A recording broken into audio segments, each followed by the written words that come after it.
Saya bertanya, saya kan tinggal di masjid, jadi Ustaz sering saya dapati jam orang sholat di tempat saya tertinggal. Kadang bukan jam yang mendapat jamaah. Jadi jamaah tersebut memberikannya kepada saya karena saya tinggal di situ. Bagaimana itu Pak Ustaz? Buat pengumuman kehilangan, pernah saya buat nggak ada respon. Sekarang di kamar saya ada 2 jam orang tertinggal. Misalnya saya mau pakai, gimana hukumnya Pak Ustaz? Ini namanya luqatah. Luqatah, barang temuan itu menjadi milik engkau wahai adinda kalau sudah setahun tak ada pemiliknya. Setahun tak ada pemiliknya, catat tanggalnya. Setahun tak ada pemiliknya, maka punya engkau. Berdoalah, pokoknya selama setahun itu berdoa supaya tak datang pemilik. Kalau dalam setahun itu ada pemiliknya, apa boleh buat, belum rezeki. Mudah-mudahan ada yang kehilangan lagi. Kenapa sebagian orang tak mau baca Sayyidina dalam salawat Nabi? Apa alasannya? Alasannya karena katanya menambah-nambah. Allahumma salli ala Sayyidina. Yang tambah-tambah.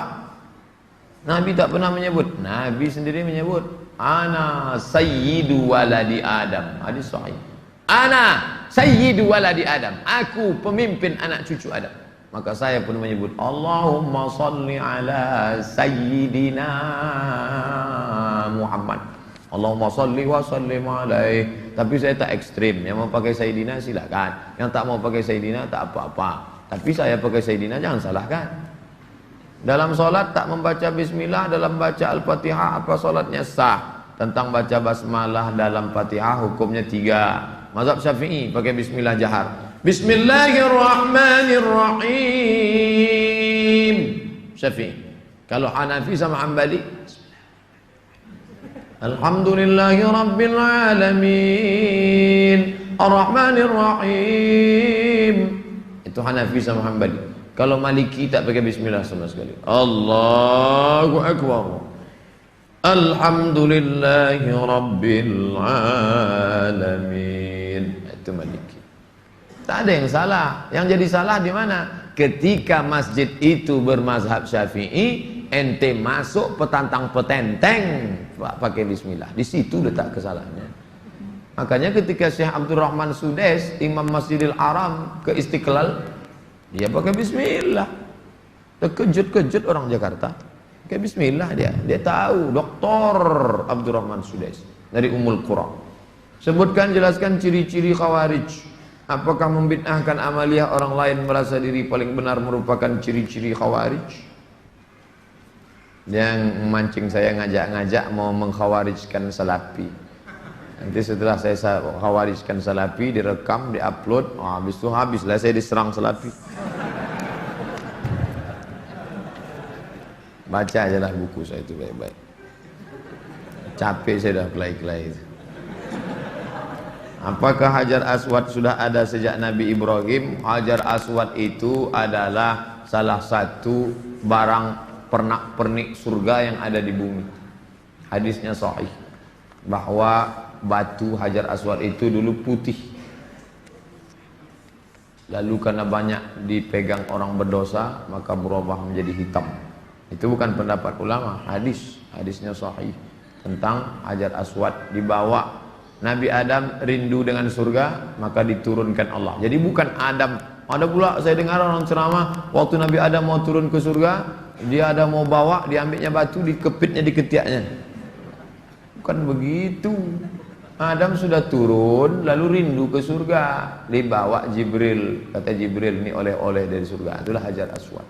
Aslinya putih, tapi karena dipegang oleh orang-orang berdosa, menempel dosanya itu di batu itu menjadi hitam.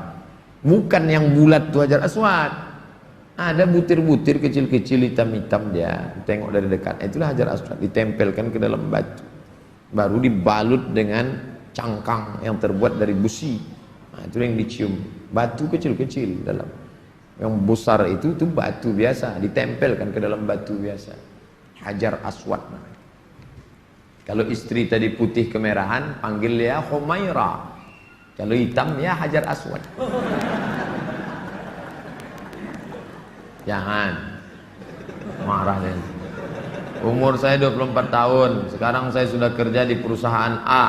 Saya baru diterima di perusahaan B yang merupakan pekerjaan impian saya. Tapi jika saya mengambil pekerjaan di perusahaan B, saya tak boleh menikah selama setahun. Sedangkan calon saya tak mau menunggu karena orang tuanya sudah tak bisa menunggu. Menurut Ustadz gimana? Karena di satu sisi saya ingin bekerja di perusahaan B karena gajinya lebih besar dan itu pekerjaan impian saya. Tapi penempatannya di luar kota. Jika jadi menikah kami bakal LDR. Tolong Pak Ustadz, ini tak ada masalah fikih, ini masalah perasaan. Saya hanya bisa menjawab masalah-masalah fikih. Adapun masalah perasaan,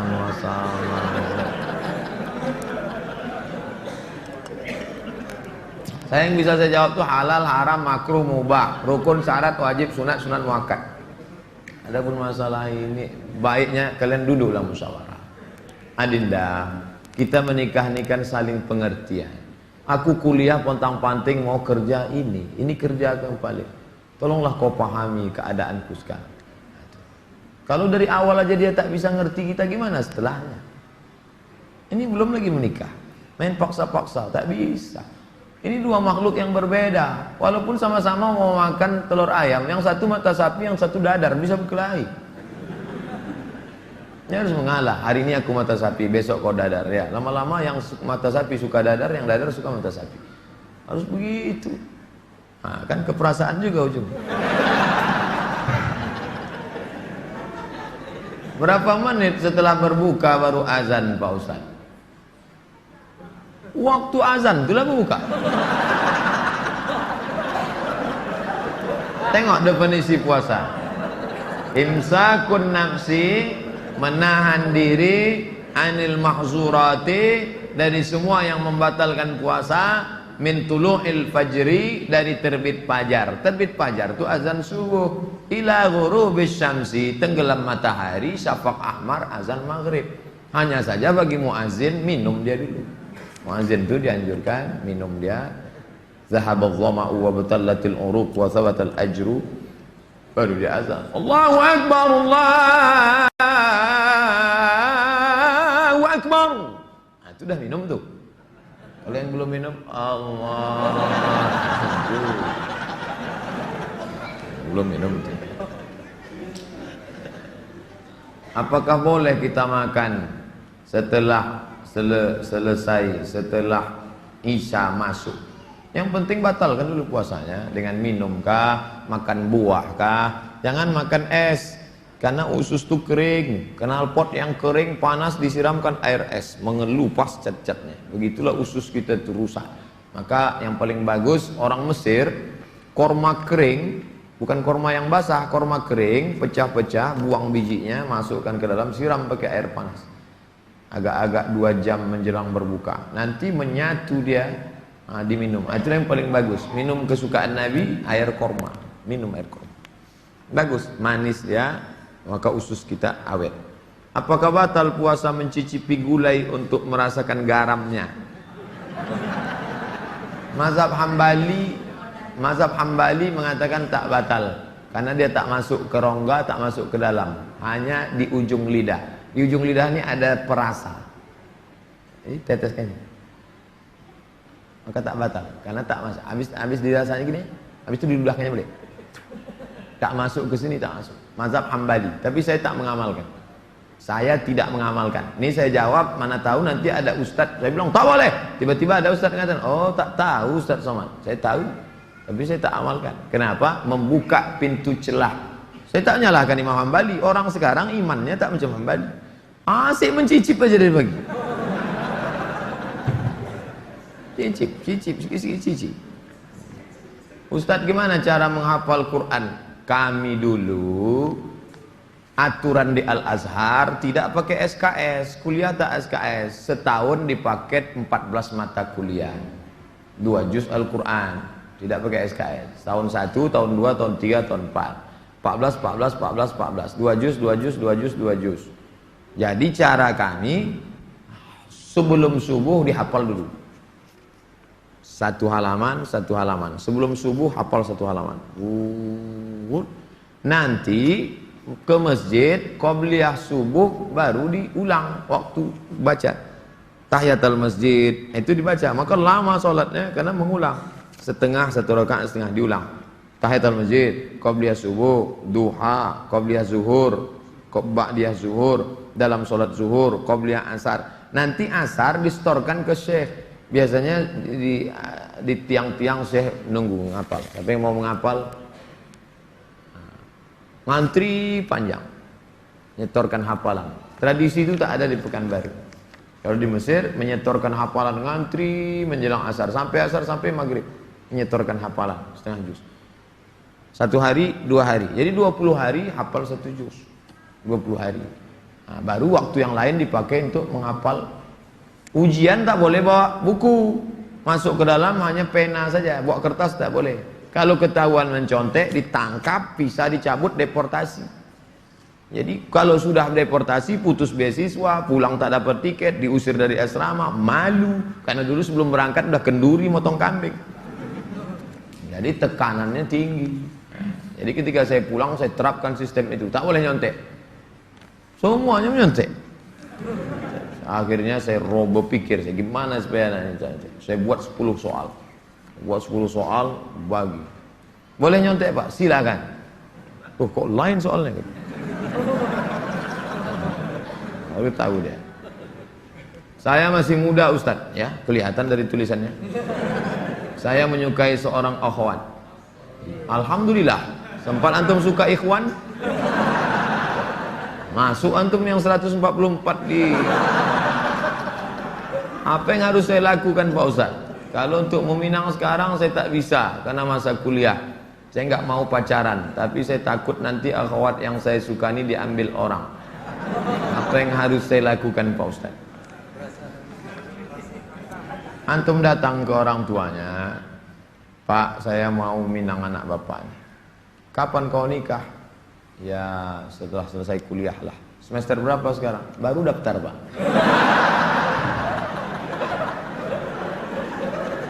Itu rasa-rasa biasa saja itu adik-adik sekalian. Nanti setelah sekalian kuliah, banyak yang lebih cantik, lebih mantap dari itu. Anggap ingin lalu aja. Tak ada. Nanti setelah kalian selesai, banyak yang lebih hebat lagi daripada itu. Maka tundukkan pandangan. Yang gadis-gadis bagus pakai cadar supaya tak nampak laki-laki wajah. Ustadz di mana di Pekanbaru ini tempat belajar tahsin ngaji? Ustadz Hardi LC. Datang ke Tafakuh. Banyak kajian. Jamnya ada. Datang ke kantor Tafakuh depan gedung guru. Dari sini sebelum Purna MTQ, gedung guru sebelah kanan ada perkantoran Sudirman. Di depannya ada karaoke Rosa. Tapi jangan antum masuk ke situ. Kanan karaoke, yang kirinya Tafakuh. Dr. Mustafa Omar. Tanya, ada Ustadz Hardi? Nah, daftar tahsin dengan Ustadz Hardi. Ustadz Nabi Muhammad tak pernah cukup puasa sebulan pada bulan Sya'ban. Bagaimana kalau puasa bulan Rajab? Tak pernah, tidak pernah cukup puasa. Pernah Nabi. Bulan Sya'ban pernah Nabi sebulan. Karena Rasulullah SAW yasumu Sya'ban kullah. Kata ulama mana kullahu, pernah dia sebulan. Tapi tidak tiap tahun. Pernah, tapi tidak tiap tahun.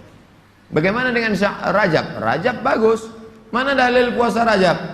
Wa minal hurumi fasum. Berpuasalah engkau di bulan-bulan haram. Bulan haram itu Zulqa'dah, Zulhijjah, Muharram, Rajab. Dalilnya umum. Ustadz gimana biar istiqomah sholat di masjid? Begitu sedengar azan langsung bangkit. Karena waktu azan berkumandang setan lari tunggang langgang. Wa alaiha duratun, sampai terkentut-kentut. Begitu terdengar azan, Allahu Akbar, Allahu Akbar, bangkit langsung berangkat. Jangan antum santai nanti aja lah nunggu iqamat. Oh enggak, langsung berangkat, langsung ke masjid. Intizarus shalah ba'da shalah, menunggu sholat. Paksa-paksakan sampai dia mendarah daging sehingga kalau tak sholat meleleh air mata antum. Itu baru terasa manisnya sholat jamaah. Apa saja penyebab rezeki dihambat Ustaz? Kami sudah kerja potong panting tapi hasilnya selalu kurang, malah hutang tambah banyak. Banyak berdoa kata Nabi pada orang yang dililit utang, Allahumma inni a'udzubika minal hammi wal hazan wal ajzi wal kasal wal jubni wal bukhul wa dhala'id daini wa ghalabatir rijal. berusaha. Kalau engkau belum diberi Allah, husnuzan pada Allah. Tak sulit bagi Allah menyehatkan Ayub, tak sulit bagi Allah menyelamatkan Yusuf, tak sulit bagi Allah membuat Ibrahim punya anak Ishak, tak sulit bagi Allah menolong Muhammad sallallahu alaihi wasallam. Dia hanya ingin menengok engkau terus berusaha dan berdoa. Bagaimana hukumnya dalam perjalanan menuju kajian Ustadz? Kami melaksanakan sholat maghrib di jalan. Setelah selesai sholat kami tak berzikir dan langsung melanjutkan perjalanan. Bagaimana itu Pak Ustadz? Sambil naik kendaraan tuh kalian berzikir. Subhanallah, subhanallah, subhanallah, subhanallah, subhanallah, subhanallah, subhanallah. Alhamdulillah, alhamdulillah, alhamdulillah. Ten, subhanallah. Alladzina yazkuruna Allah qiyaman, berzikir waktu tegak, wa qu'udan, waktu berjalan, waktu duduk, wa ala junubihim, waktu berbaring. Zikir tak boleh putus. Karena mau cepat takut terlambat. Assalamualaikum warahmatullahi wabarakatuh. Tetap ba'diyah rawatib. Habis itu berzikir. Tak ada halangan. Ustaz, bila kita mempunyai masa lalu yang suram, apakah harus diungkapkan atau tidak pada calon suami istri? Dosa apabila tidak diungkapkan, tidak dikasih tahu. Ada keterus-terangan yang membuat hati orang luka.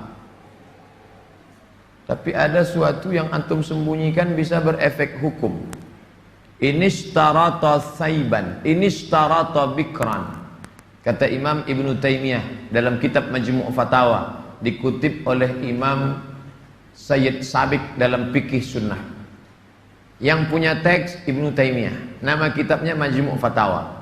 Dikutip oleh Sayyid Sabiq, dibuatnya dalam kitab Fikih Sunnah. Inishtarata bikran fapanat saiban falahul fashu.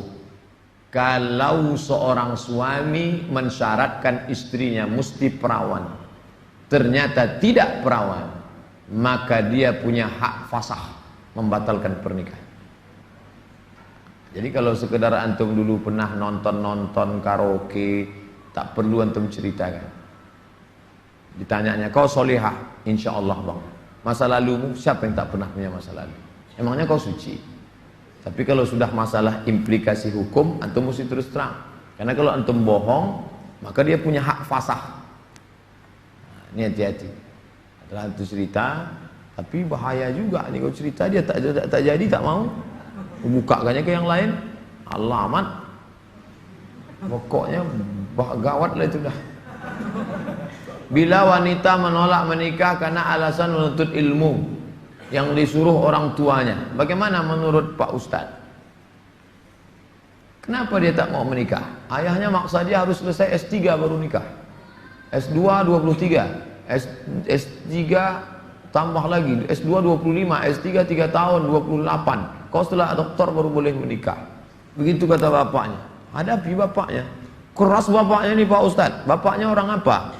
Orang Kabupaten Kampar. Ajak Ustadz Mustafa Umar. Bapaknya orang apa? Orang Jawa. Ajak Ustadz Jamhur. Jumpa sama Ustadz Jamhur. Assalamualaikum, Waalaikumsalam. Pripun kabari apik? Oh, katanya bapak tak mau ngasih anak bapak nikah sama dia. Saya bukan tak mau, itu saya ngasih alasan aja biar tak jadi sama dia. Ini orangnya baik Pak, baik orangnya, sopan. Oh, jadi ada pintu celah masuk ke dia. Bapaknya itu kan manusia, bukan robot. Ada hatinya. Kau sentuh tepat di hatinya, dia akan jadi milikmu untuk selamanya. Sebelumnya mau ucapkan selamat milad ke-40. Bolehkah itu mengucapkan selamat ulang tahun? Saya tak merasa 40. Saya lahir tahun 1397 Hijrah. Jadi umur saya sekarang sudah 42 tahun. Saya pakai Hijriah. Maksud pertanyaannya, bolehkah mengucapkan selamat ulang tahun? Pernah tak Nabi mengulang hari ulang tahunnya? Ya Rasulullah, kenapa engkau puasa hari Senin? Zaka yauma wulidtu, hari Senin aku lahir. Ada dia menyebut hari kelahirannya, tapi diisinya dengan ibadah. Kalau mengingat hari lahir dengan sedekah anak yatim, pergi ke jumpa Pak Yazid, sedekah. Pak Yazid, berapa anak yatim di sini? Ada 200. Tolong keluarkan. Semuanya, 5 orang aja Pak. Iko ada nasi bungkui kok. Makan bersama. Dek, makan ya. Adik kenapa tinggal di sini? Ayah saya meninggal, adik. Syukur atas nikmat. Tak salah. Tapi kalau dikumpul kawan-kawan, hari ulang tahun, dipecahkan telur ayam, telur itik, telur bebek, dikasih pula ini, diikatkan di tiang listrik, disiram kopi, rupanya ada kabel telanjang, kontak mati. Buat dosa aja. Saya punya teman, suka sekali berjudi, sudah berkali-kali saya nasihati, tak juga mau berhenti. Saya suruh teman lain juga tak mau. Bagaimana cara menyadarkannya Pak Ustaz? Panggil polisi. Angkat. Banyak jamaah kita polisi. Nanti saya kasih nomor. Jamaah kita banyak polisi. Saya kasih nomor. Di mana dia selalu main? Tangkok. Yang narkoba tangkap. Ada cerita. Kertas terakhir. Boleh sholat berjamaah di masjid agak jauh dari rumah, tapi musola lebih dekat dari rumah kita. Bagaimana yang lebih baik? Kalau di masjid yang jauh itu engkau pergi karena ada pengajian Ustadz Mustafa Umar, ada pengajian Ustadz Mawardi Muhammad Saleh, tapi masjid yang dekat tetap ada sholat berjamaah, boleh. Tapi kalau sampai masjid musola yang dekat rumah tak ada orang sholat berjamaah, istahwadan alaihimus syayatin, sekeliling kampung itu diganggu setan. Musola, surau, langgar, masjid yang sudah dikomitmen sholat berjamaah, tiba-tiba tinggal tak ada berjamaah, istahwadan alaihimus syayatin. Nah, jadi perhatikan baik-baik. Pak Ustadz, memang di situ tak ramai, tapi pasukan inti adalah. Oke, tak masalah. Antum pergi ke masjid sana karena ada pengajian di situ. Tapi kalau sampai kosong, antum yang azan di situ, antum azan sholat dulu, selesai sholat baru pergi ke sana. Azan subuh sudah siap di masjid musola. Kita sholat sunat fajar di rumah. Siap sholat sunat baru kita ke masjid. Apakah sah sholat? Apakah sholat sunat kita itu sholat sunat di rumah? Rumahnya dekat. Tapi kalau rumahnya jauh, sholatnya di masjid. Nabi sholatnya kan di rumah. Nabi itu jarak dia 22 meter. Dari mimbar Nabi ke dinding kamar Nabi 22 meter. Kita berapa kali belok? Terakhir, apa boleh sholat tarawih di masjid jauh dari rumah kita, sedangkan masjid musola ada dekat? Sama jawaban macam tadi. Ala hazihin niyah. Al-Fatihah. A'udzubillahi minasyaitonir rajim. Bismillahirrahmanirrahim. Alhamdulillahi rabbil alamin. Ar-Rahmanir Rahim. Maliki yaumiddin. Iyyaka na'budu wa iyyaka nasta'in. Ihdinas siratal mustaqim. Siratal ladzina an'amta 'alaihim ghairil maghdubi 'alaihim waladdallin. Amin. A'udzu billahi minasyaitonir rajim. Bismillahirrahmanirrahim. Alhamdulillahi rabbil alamin. Wassalatu wassalamu ala asyrafil anbiya'i wal mursalin wa ala alihi wa sahbihi ajma'in. La tada' lana fi maqamina hadha wa fi sa'atina hadhihi dhanban illa ghafartah wala hamman illa farajtah wala dainan illa qadaitah wala dainan illa qadaitah. Segala hutang kami bantu kami melunasinya ya Allah. Wala mumtahinan illa najahtah. Saudara kami yang sedang ujian pekerjaan, ujian masuk perguruan tinggi, luluskan ya Allah. Wala aziban illa zawwajtah. Yang akan menikah, mudahkan urusan pernikahannya ya Allah. Wala maridan illa syafaitah. Yang kau uji dengan penyakit, sembuhkan, sehat dari penyakitnya ya Allah. Wala mayitan illa rahimtah. Yang meninggal dunia, curahkan rahmat dan kasih sayangmu pada mereka ya Allah. Allahumma khtim lana bi husnil khatimah wa la taqtim alaina bi su'il khatimah. Allahumma ja'al akhir kalamina 'inda intihai ajalina. Jadikanlah akhir kalam kami ketika ajal kami sampai. Qaula la ilaha illallah. Rabbana atina fid dunya hasanatan wa fil akhirati hasanatan wa qina adzabannar. Sallallahu ala sayyidina Muhammadin wa ala alihi wa sahbihi wasallam. Walhamdulillahi rabbil alamin. Taqabbalallahu minkum minna wa minkum taqabbal ya karim. Saya ucapkan selamat menunaikan ibadah Ramadan 1438. Mohon maaf zahir dan batin. Taqabbalallahu minkum taqabbal ya karim. Marhaban ya Ramadan. Wassalamualaikum warahmatullahi wabarakatuh.